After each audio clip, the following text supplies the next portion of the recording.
There, there we go. Okay. Hey, everyone. Hey, Chuck. Hi, how are you, Ashley? Good. It's good to be here with you. Thanks to you, Chuck, for taking some time to talk with us tonight. Thanks to all of you who are tuning in live out there, wherever you are. This is a series called Beloved, out of the Episcopal Diocese of Atlanta. And we, in this series, explore different children of God and their stories and their perspective on belovedness out in the world and within themselves. And we'll get at the end, we'll ask you what belovedness is to you. But as far as I've decided, I think belovedness is understanding that we are made and loved by God, and then going out in the world and doing the same thing. So um, that's what we're up to here in this little time together. We released a video, Chuck, of you a couple of days ago, telling a Mhm. little fraction of your story, and the purpose of our Right. time here together tonight is to dive a little bit deeper. Okay. So y'all have probably heard of Chuck so far. I mean, he's getting a lot of airtime around the diocese lately. I think we've decided that you're a pretty cool guy, Chuck. So I'm there was a glad big somebody thinks that. Yeah. yeah. And we think you've got a story to tell that's worth hearing, right? And so that's why we keep on dragging you in front of microphones, I think. Okay. So if y'all don't know, Chuck Reese, founder of the Bitter Southerner, right? And now of a new publication called Salvation South, which just Google it, go to the website. It's an outstanding publication, or I don't know, like it's a website, but there's all these stories on I it and I poems and I I call it it's kind of a weekly online magazine. there you go. Weekly, I like that. And it's wonderful. And I think you said in your podcast with the bishop, you said something about how your work is taking a positive look at the things that divide us. And I loved that. Does that feel Yeah. true to you still? Yeah, it does. It does. I as you mentioned earlier, I was the founding editor in chief of the Bitter Southerner, which launched in 2013, and that website was started really uh, with a single purpose, which was to debunk stereotypes about the South and Southerners. Um, and by the time we got into 2020, which is when I left Hmm. the Bitter Southerner, I had begun to think that stereotypes were the least of the South's problems. You know, Okay. I it was pretty clear to me that uh, we had landed in a whole new world of divisiveness. Hmm. Yes. And, I felt like I wanted to work on a publication that did stories and facilitated conversations between people uh, that might help us go beyond Hmm. that divisiveness. Yes. And that was what motivated uh, the creation of Salvation South. I love it. I love what you're doing. I love the name. I love the content. It's important. And thank you for Uh, taking on that work. Um, well, big it's deal. I think it's what I'm supposed to be doing. I think it's Okay. what I'm here for. Good. Good. Well, if you're at peace about it, that counts for a whole lot. Um, Yeah. so you said in the video that you grew up in a hellfire and brimstone kind of church that was, shall we say, preventative, right? I mean, it's all about you're there to not land in hell. That's right. The thing I always say is that the only religious instruction I got was, like when I would ask a question about why we do this, why we do that, the answer would always be so you won't go to hell.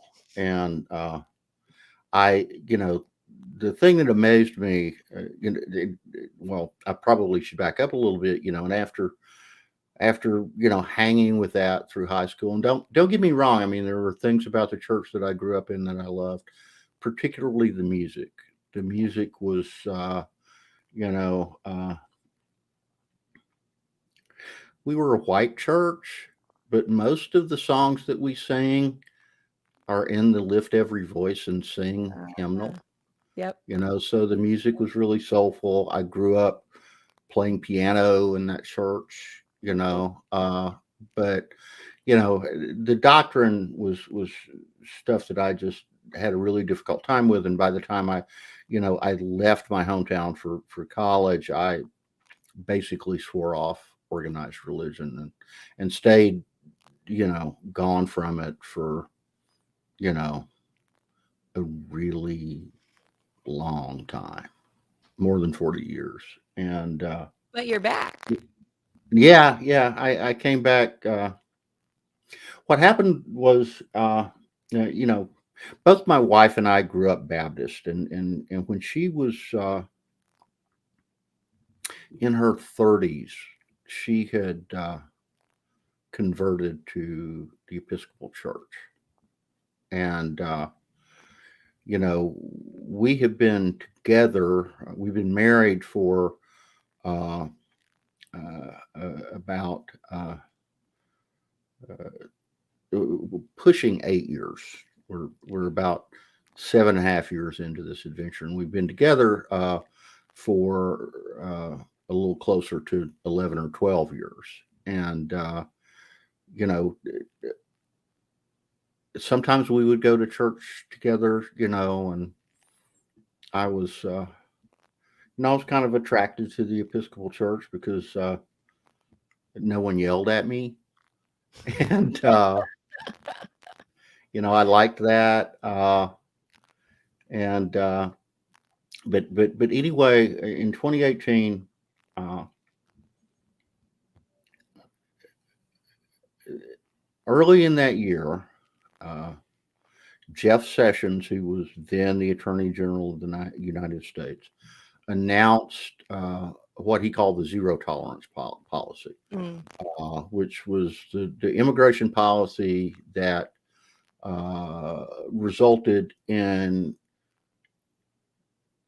families being separated from their children, right. and seeing children uh, being put in cages. Right. And I got really, I got really disturbed by that. Mm. And so I asked Stacy, my wife, "Hey, can we go to church this Sunday?" And I think she was fairly surprised. And we literally we live in Clarkston, a little bit east of Decatur, Hmm. and we literally got on Google and put in Episcopal churches near me, and the closest one was Holy Trinity Parish in downtown Decatur, and so that's where we went and kind of been there ever since. Wow. You don't hear Jeff Sessions shoving people back to the altar very often. That's pretty amazing. Yeah, I mean, I've always been an oddball. Things happen to me for weird reasons. So, I wonder what he would think about that. Curious. uh, I could rant about that for about 5 minutes. It's probably That's best that I don't. good discernment there. I'll move on. So thank you. That's really interesting. I love to hear how people find their way back to church. That's a little glimmer of hope for me always. That Yeah, that it's not burned forever. Um, right. so I loved what you said in the video where you talked about how the gospel embodies this sort of capital T truth that if you're on this planet, you're brothers and sisters with everybody. And we have to see each other as siblings and neighbors in order to love. Um, Right. and I wonder if you can talk a little bit about for you, what does it look like to love all of the children of God, and particularly those with whom we disagree? Um, how does Uh, she do that? well, the first thing I should say is that, you know, the first time I heard that sentiment articulated so clearly, it was by our own Bishop Rob Wright. You know, Yeah. I heard him talk about it in his podcast. I saw something he'd written about it, and it really resonated with me. Because I believe it's a really good way to look at the world. Uh, am I successful at doing it every day? Absolutely not. You know, I'm as apt to get angry at things that I see happening in the world as anyone else.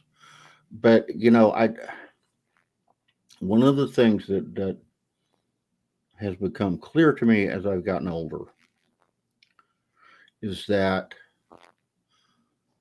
uh, carrying around anger and resentment doesn't do me or anyone around me any good. Right. You know, Mhm. and so I am uh, much better off if I look inside myself and try to find a way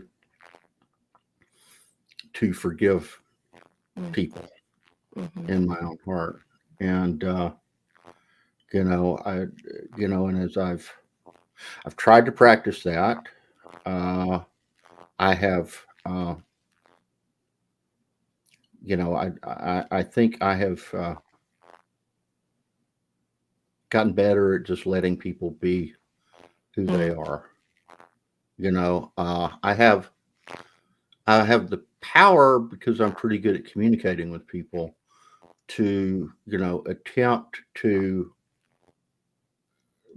you know encourage people to think differently about stuff. Mhm. But I can't shove things down people's throat.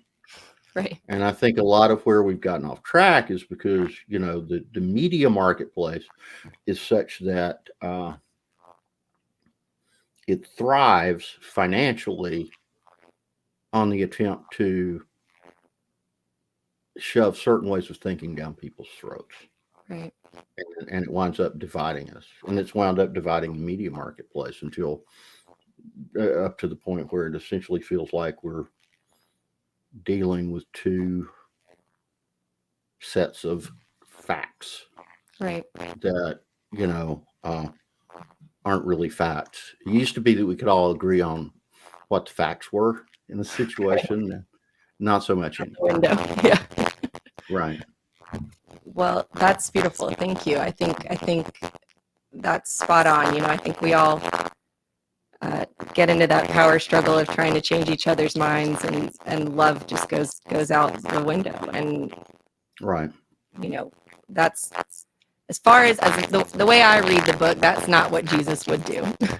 So I don't believe so. I don't believe yeah. so. And he had this tricky way of doing it. You know, Yes. in the parables. We there is a men's Sunday school class at Holy Trinity that I go to every Sunday I'm there. It's called the men's room. And,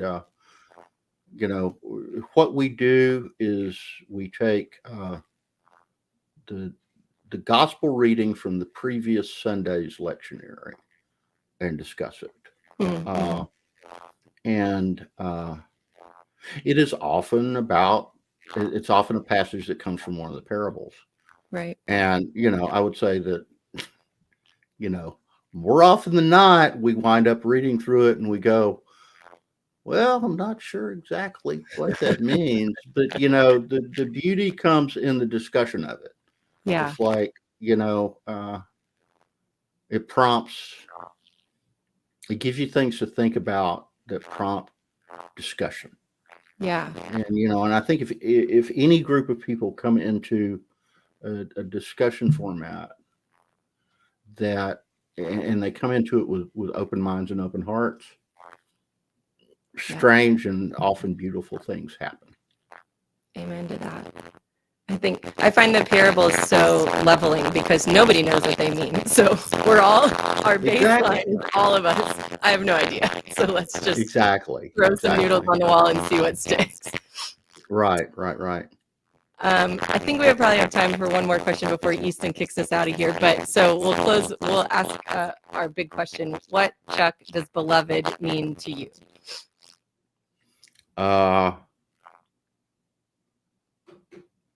I can't think of the word and not think about the Reverend Dr. Martin Luther King's writings and speaking about the beloved community. Because I think, what he was trying to build and the reason that he inspired so many people is that he wanted all of us, regardless of our skin color, regardless of our ethnic background, regardless of our points of view about things. He wanted us all to treat each other like we were brothers and sisters. He was really trying to get down to the beating heart of that idea, Yes. of loving your neighbor as you love yourself. Yep. And I just think that that's an idea that that drives the actions of the best people among us. Yes. I feel a heck of a lot better when I'm hanging out with people who think like that. Yes. And so that's kind of what it means to me. I love that. Thank you. Before we went live here, you told me that you don't think of yourself as being very theologically smart, but I got a pulpit for you anytime you want to come and preach to my congregation. I think you're saying good, very theologically smart stuff. So thank you. I find the thought of getting behind the pulpit a little bit attractive, but mostly scary. So. It is scary. It is, but I think, what I'm getting from you in just our very short time together is that you really believe this stuff, and you're living what you've read and what you've studied, and it's just a part of you, and you're walking the walk, and that's important. I'm trying my best to live it. Well, I don't always succeed, but I'm trying real hard. That's all we can do. That's right. Well, Chuck, thank you. I know your time is valuable, so thank you so much for being with us and for what you're doing to make this world perhaps a slightly more beloved place. All right. So it's been a pleasure talking to you, Ashely. I hope we can talk in person sometime. Me too. All right, friends. Well, that's it for us this time. We'll be back next month with another video and discussion. Until then, remember to be loved and to go and be love one another. See you next time.